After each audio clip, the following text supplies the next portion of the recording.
आज हम श्रावण मास महात्म्य का 12वां अध्याय श्रवण करेंगे। ईश्वर बोले, हे ब्रह्मपुत्र, अब मैं स्वर्ण गौरी का शुभ व्रत कहूंगा। यह व्रत श्रावण मास में शुक्ल पक्ष तृतीय तिथि को होता है। इस दिन प्रातः काल स्नान करके नित्य कर्म करने के बाद संकल्प करें और 16 उपचारों से पार्वती तथा शंकर जी की पूजा करें। इसके बाद भगवान शिव से प्रार्थना करें, हे देव देव आइए, हे जगतपते मैं आपसे प्रार्थना करता हूँ।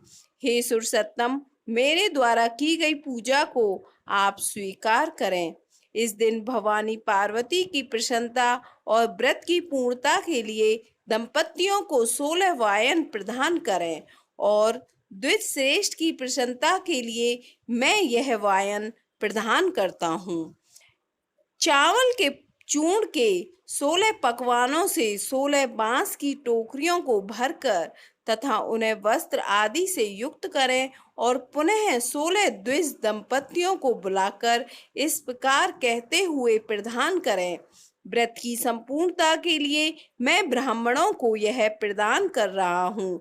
मेरे कार्य की समृद्धि के लिए सुंदर अलंकारों से विभूषित तथा पतिव्रत्य से सुशोभित ये शोभामयी सुहागन स्त्रियां इन्हें ग्रहण करें। इस प्रकार 16 वर्ष अथवा 8 वर्ष या 4 वर्ष या 1 वर्ष तक इस व्रत को करके शीघ्र ही उद्यापन कर देना चाहिए। पूजा के अनंतर कथा का श्रवण करके वाचक की विधिवत पूजा करनी चाहिए। हे सनत कुमार बोले, हे प्रभु, इस व्रत को सर्वप्रथम किसने किया, इसका महात्म्य कैसा है और इसका उद्यापन किस प्रकार करना चाहिए, वह सब आप मुझे बताइए। ईश्वर बोले, हे महाभाग, आपने उत्तम बात पूछी है। अब मैं आपके समक्ष मनुष्यों को सभी संपदाएं प्रदान करने वाले स्वर्ण गौरी नामक व्रत का वर्णन करता हूँ। पूर्व काल में सरस्वती नदी के तट पर सुविला नामक विशालपुरी थी। उस नगरी में कुबेर के समान चंद्रप्रभव नामक एक राजा था। उस राजा की रूप लावण्य से संपन्न, सौंदर्य तथा मंद मुस्कान से युक्त और कमल के समान नेत्रों वाली महादेवी और विशाला नामक 2 भार्याएं थी। उन दोनों में ज्येष्ठ महादेवी नामक भार्या राजा को अधिक प्रिय थी। आखेट करने में आसक्त मन वाले वे राजा किसी वन में गए और सिंहों, शार्दूलों, सूकरों, वन्य भैंसों तथा हाथियों को मारकर प्यास से आकुल होकर उस घोर वन में इधर उधर भ्रमण करते रहे। राजा ने उस वन में चकवा चकवी अथवा बत्तखों से युक्त, भ्रमरों तथा पिकों से समन्वित और विकसित, मल्लिका, चमेली, कुमुद तथा कमल से सुशोभित अप्सराओं का एक सुंदर सरोवर देखा। उस सरोवर के तट पर आकर उसका जल पीकर राजा ने भक्ति पूर्वक गौरी का पूजन करती हुई अप्सराओं को देखा। तब कमल के समान नेत्रों वाले राजा ने उनसे पूछा, आप लोग यह क्या कर रही हैं? इस पर उन सब ने कहा, हम लोग स्वर्ण गौरी नामक उस उत्तम व्रत को कर रहे हैं। यह व्रत मनुष्य को सभी संपदाएं प्रदान करने वाला है। हे नृपश्रेष्ठ, आप भी इस व्रत को कीजिए। राजा बोला, इसका विधान कैसा है और इसका फल क्या है? मुझको यह सब विस्तार से बताएं। तब वे सारी स्त्रियां बताने लगीं कि हे राजन, यह स्वर्ण गौरी नामक व्रत श्रावण मास की शुक्ल पक्ष की तृतीया को किया जाता है। इस व्रत में भक्ति पूर्वक अत्यंत प्रसन्नता के साथ पार्वती तथा शिव की पूजा करनी चाहिए। पुरुष को 16 तारों वाला एक डोरा दाहिने हाथ में बांधना चाहिए। स्त्रियों के लिए बाएं हाथ में या गले में इस डोरे को बांधना चाहिए। यह सब सुनने के बाद संयत चित्त वाले राजा ने भी उस व्रत को संपन्न करके 16 धागों से युक्त डोरे को अपने दाहिने हाथ में बांध लिया। उन्होंने कहा, हे देव देवेशी, मैं इस डोरे को बांधता हूँ, आप मेरे ऊपर प्रसन्न हो और मेरा कल्याण करें।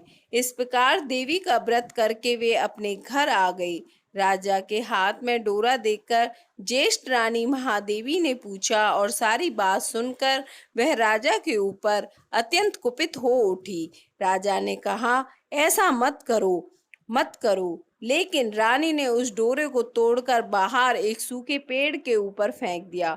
उस डोरे के स्पर्श मात्र से वह वृक्ष पल्लवों से युक्त हो गया।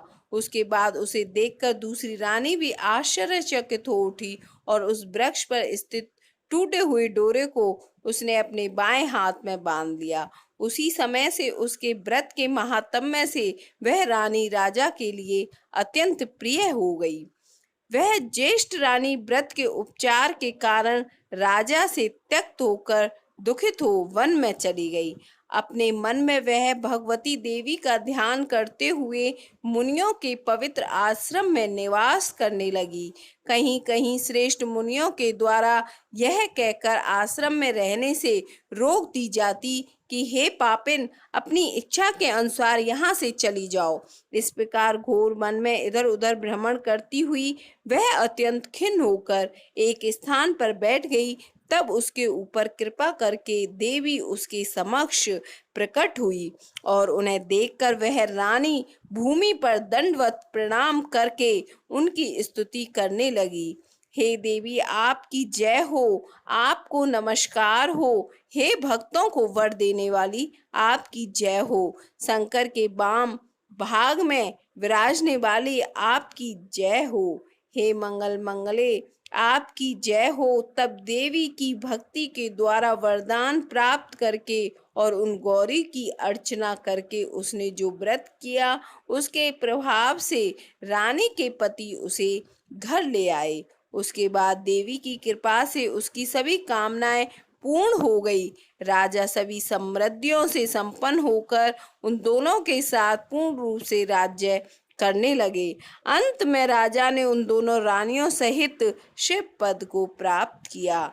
जो स्वर्ण गौरी के इस उत्तम व्रत को करता है वह मेरा तथा गौरी का अत्यंत प्रिय होता है और विपुल लक्ष्मी प्राप्त करके तथा भूलोक में शत्रु समूह को पराजित कर शिवजी के विशुद्ध लोक को जाता है। हे सनत कुमार, अब आप दत्तचित्त होकर इस व्रत के उद्यापन की विधि सुनिए। चंद्रमा तथा तारावल से युक्त शुभ तिथि तथा शुभ वार में एक मंडप बनाकर उसके मध्य में अष्टदल कमल के ऊपर धान्य रखकर उस पर एक कुंभ स्थापित करें। पुनः उसके ऊपर 16 पल प्रमाण का बना हुआ एक तिल पूरित ताम्र में पूर्ण पात्र रखें और उस पर पार्वती शंकर की 2 प्रतिमाएं स्थापित करें।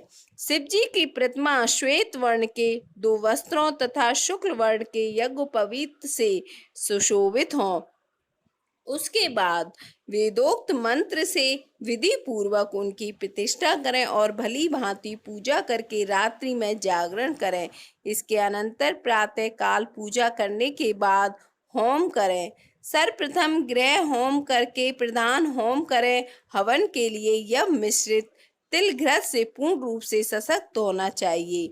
1000 अथवा 100 आहुति डालनी चाहिए। उसके बाद वस्त्र अलंकार तथा गौ के द्वारा आचार्य की पूजा करनी चाहिए और वायन प्रदान करना चाहिए। इसके बाद ब्राह्मणों को पूजन कराना चाहिए। साथ ही 16 दंपतियों को भी भोजन कराना चाहिए।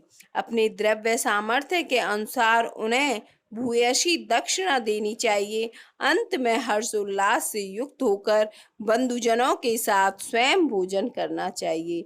इस प्रकार श्री स्कंद पुराण के अंतर्गत ईश्वर सनत कुमार संवाद में श्रावण मास महात्म्य में तृतीया में स्वर्ण गौरी व्रत कथन नामक 12वां अध्याय पूर्ण हुआ।